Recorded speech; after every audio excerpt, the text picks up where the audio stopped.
for everyone out here. It's a horrible, horrible time. And if this was yesterday, I probably wouldn't have been able to take this call because I was extremely distraught. It was a horrible, horrible incident. But it started probably about 2 weeks ago, roughly about 2 weeks ago, on the 8th of October.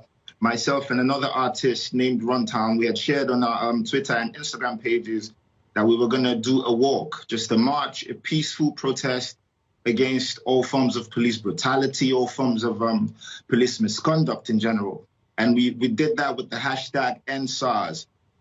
The hashtag was already in existence. You know, this is something that was already a big thing on social media, but no one had actually gone ahead to do a physical protest. So we decided to take that extra step.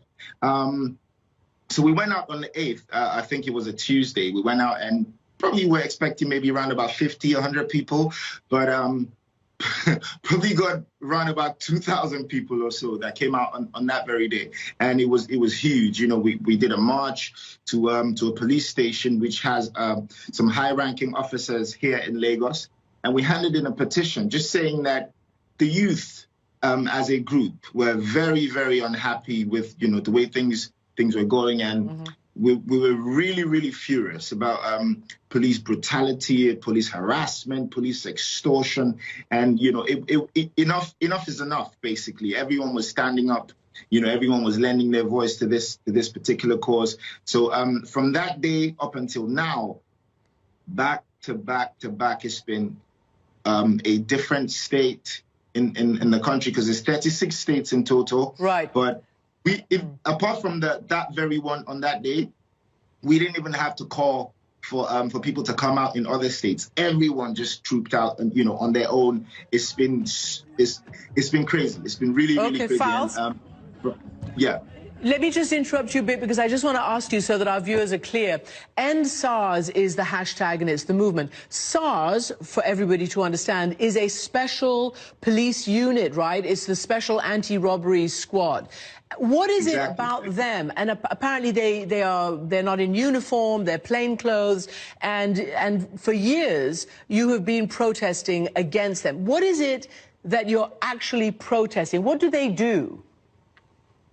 It's all forms of violence. It's all forms of brutality, and the offenses that they're supposed to be protecting us against is pretty much the offenses they end up committing. The SARS stands for State Anti-Robbery Squad, but they're committing the armed robbery, because we hear about numerous cases where they stop young people just because you look fresh, just because you look young and you look like you're making a lot of money. They'll stop you, they'll harass you, they'll go through your phone, and sometimes they search for messages from your bank, for example, so they could see your bank account balance. And when they do that, they drive you to an ATM, get you to withdraw money, and you know, before they let you go. If they can't get money off you, they lock you up.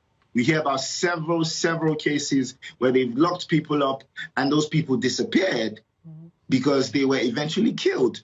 So it's really, really crazy. If you're not as lucky when you encounter them, they could shoot you on the spot. It's all forms of violence. They beat people up. They torture people. They murder.